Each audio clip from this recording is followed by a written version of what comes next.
Okay, so I saw today Xbox Gamecom, and I saw this beautiful guy with his crazy, not crazy beer, and he was talking about Xbox disc, turning the disc into digital. And when I heard him talking, I started thinking, wait, this could be the what Xbox need to come back, because they've been effing up since Xbox One since 2013. Since 2013, as you can know, I'm gonna put her here. Ladies and gentlemen, introducing Xbox One. TV, TV, TV, TV, TV, watch TV, TV, TV, TV remote, TV, TV, TV, TV, sports TV, TV, TV. Anybody?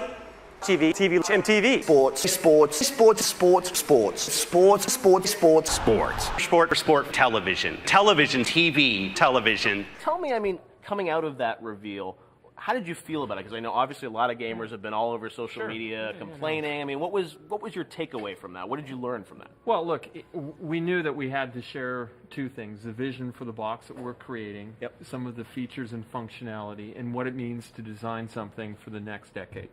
So people are looking at it, they're trying to imagine what it will experience, it'll provide, and they haven't had a chance to use it yet. So the first thing I'd say to people is, look, we designed something that's great. It is at its core a games box, and we've innovated for what we think are the appropriate scenarios moving forward. And I think people are going to love it, and then they're going to understand what we're trying to create and how it links games and entertainment, the functionality of the box, some of the advantages that you get of having a box that is designed to use an online state. So that, to me, is a future-proof choice, and I think people could have arguably gone the other way if we didn't do it, and fortunately we have a product for people who aren't able to get some form of connectivity. It's called Xbox 360. Right. So stick with 360. That's your message if you don't, well, people don't like it? If you have zero access to the internet, that is an offline device. So, I think a lot of gamers, when you talk to them about it, they just say, like, I don't understand what's wrong with the way things are now. But you're saying, obviously, that there's a bigger vision, longer term, that you're making a bet. I assume similar to when you guys said, hey, with, Xbox, you weren't going to support dial-up, you're going to do broadband. I mean, it's hard for people because I guess we don't know what your vision is 5-7 years from now. Yeah, and it's a service-based world. If you think about things and how they get better with an internet connection, that's a design choice that we've made. So I think people will appreciate it. It's something that when people experience it, it's easier than having people like me describe it. It really is powerful. And we did a lot of testing, a lot of consumer research, and I think we made a good choice. Did you know or did you anticipate that people were going to push back the way they did? Absolutely. I mean, it's a super passionate community of people. They're loving what we do. It's very important to them, and they're opinionated, and they're smart. So they look at all those things, and they say, hey, is this going to impact me in a negative way? And until you use it, it's really hard to understand what all the advantages are. All right, so you're going to win them over is what you're saying, right? Well, even outside of win them over, Xbox has been created by gamers for gamers. So I find it kind of ironic when people take a step back and think, look, this is a company that hasn't thought about at its core what it means to have great games experiences. So we're going to deliver that, and we're going to continue to innovate on the platform, on the capabilities of what Xbox One can do. And I think in the long run, we'll build a global leading product that people are going to love and embrace. So That was basically the clip when Xbox messed up, telling everybody that, everything you need to be checking online every so often or whatsoever, and no one liked it. Basically, they wanted to be an entertainment system more than a gaming console, which everybody's going to be pissed off. And everything was going to be basically digital. Then you had to check in every so often or whatever. And then PlayStation, on that same event, basically the following day, they came out of nowhere saying, this is how you share your game with your friends. This is how you share your games on PS4.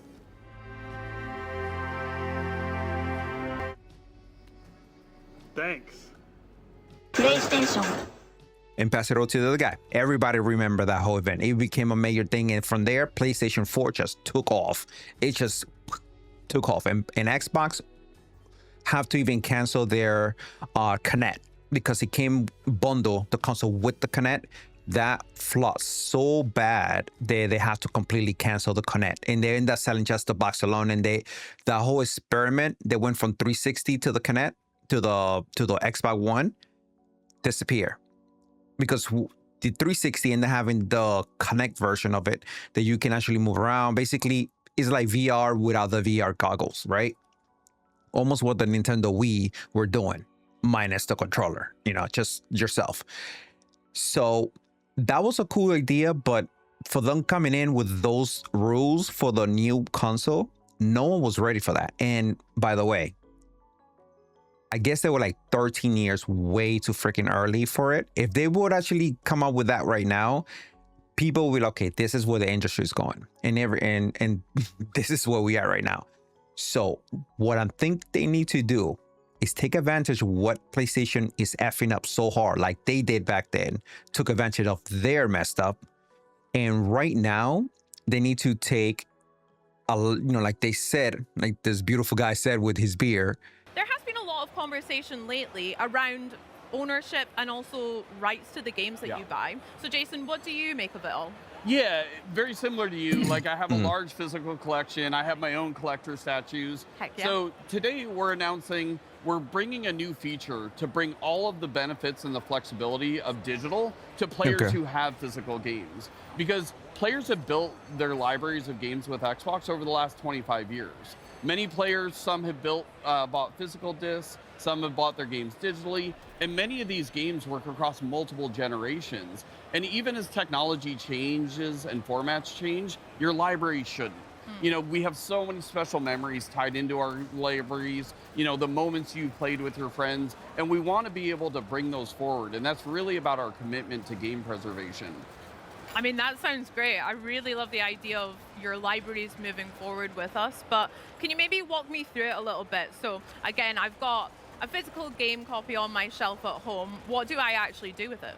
Yeah, it's really, really simple. So most Xbox One and Xbox Series X titles support this. So all you have to do is just put the disc into your console. You'll be prompted to redeem a digital license, and that digital license will be tied to your account.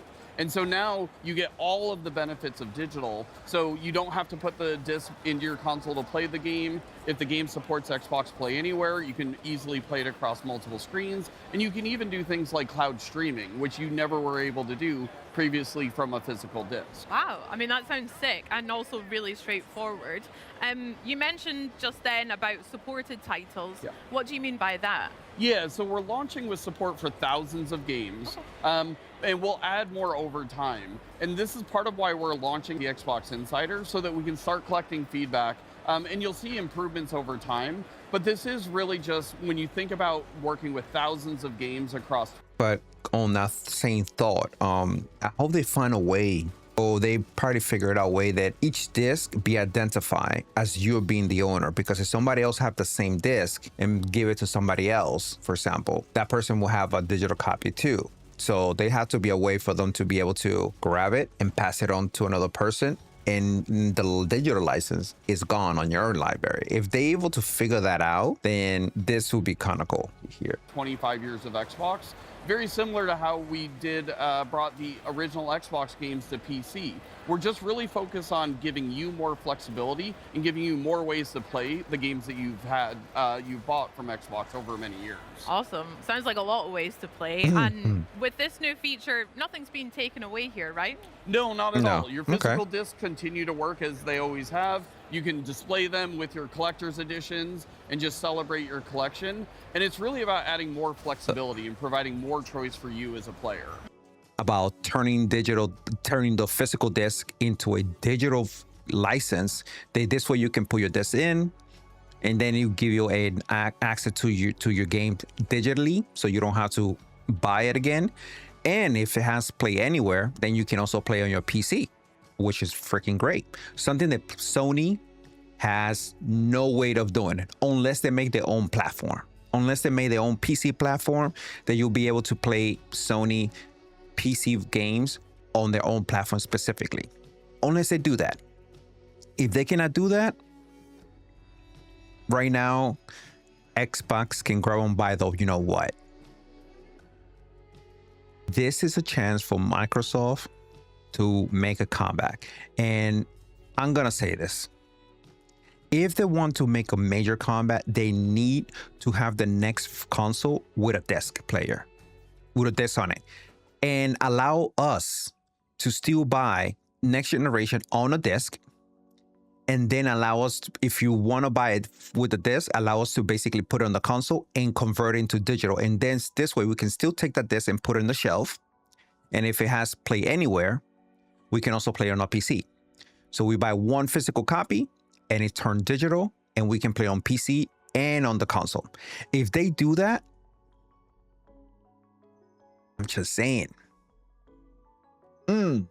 what they've been doing right now with the handheld. I mean, they didn't make the handheld, but they should have. But they made that deal with Asus. What they doing with the Xbox Ally X, and now with the Xbox Ally X20, that I want that so bad, but of course I cannot justify getting it. But anyway, that handheld device is so beautiful. Even though you got the Legion Go 2, this is basically the same thing, but just with a bigger screen. Nah. I get way better performance and more stability gameplay without tweaking anything. Maybe that's me. Maybe I'm lucky. On the Xbox Ally X than I had to do with a Legion Go. And it could be because the chip is not able to handle the 1200p whatever, and you have to lower it down sometime, and sometimes you have to just mess with the setting and you can get a good frame rate, whatever. But with Xbox Ally X, I just run the game and it just run really well.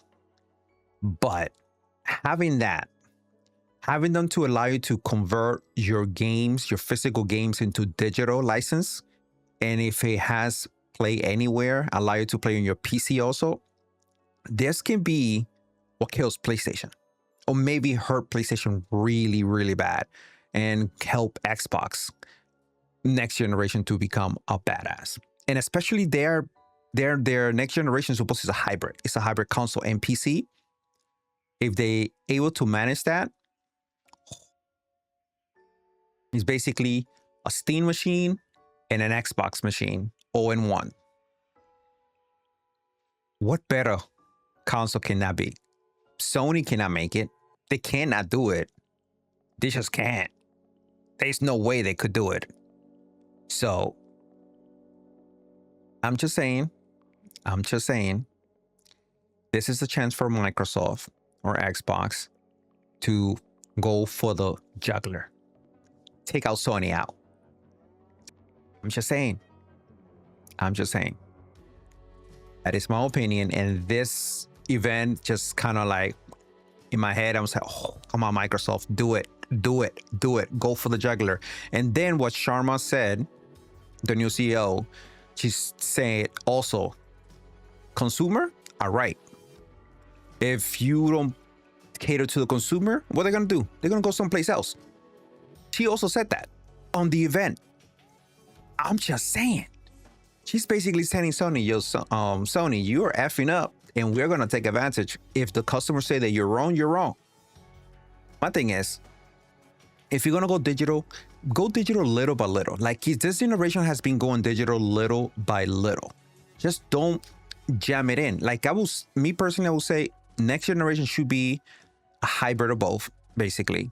Like it has been this generation, and let it progress into like maybe 2030 and plus. At that point, most people will be more comfortable with the whole digital thing. Me and PC, of course, everybody on PC knows that we are digital. We have left disc a long time ago, but still, that does not mean if this was not available for PC, we would not buy it. We would buy it, but still. All right, guys, please let me know what you think in the comment below. If you like this video, please leave a like and a follow. And if you don't, that's fine. That's okay. But let me know on the bottom, on the comments below, what you think of this. You think that Sony is in trouble? Do you think Microsoft has the advantage right now? They can actually make a comeback, or they don't? And again, what you think about a hybrid console that Microsoft is trying to do? do you think like I do? They should put Xbox should put a disk drive on the new console and allow us to do it with the new generation also, and then eventually, you know, like I said, go digital. But again, if you like this video, please leave a like and a follow, and I'll see you in the next one, guys.